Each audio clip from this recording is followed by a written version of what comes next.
अरे ये आदित्य के पापा हेने आई जी हेने रवा बहनी के बाबू भइल बड़े ले मिठाई खिया दी अपना हाथ से मुंह खोली खोली हम खिया दी। बाक दो हम बाद में खा लेम। अरे होय देखो नहीं मुंह में का डले बन जी तिरंगा खोले बनी। अरे यही तिरंगा पे राउ देखे माई तो मारे लगे जी रवा का डांटे लगे हम काहे ना करतनी। चली थूक दी तिरंगा तिरंगा जानी खई हाय सैया तिरंगा जानी खई हाय सैया आमा तो हर करी है झगड़ावा तिरंगा जानी खई हाय राजा आमा तो हर करी है झगड़ावा तिरंगा जानी खई हाय राजा।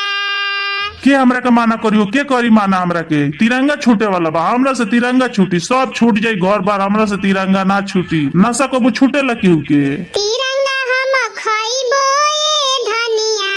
तिरंगा हम खइबो ए धनिया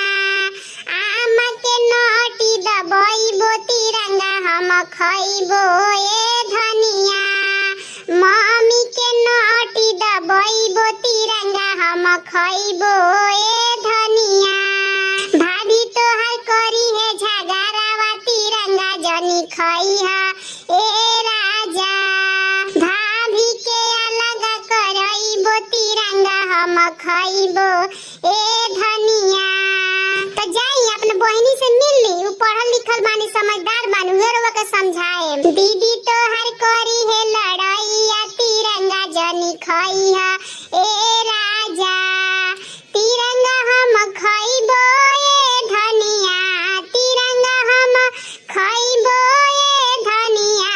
बहिनी के ससुरा भेजइबो तिरंगा हम खइबो ए धनिया दीदिया के ससुरा भेजइबो तिरंगा हम खइबो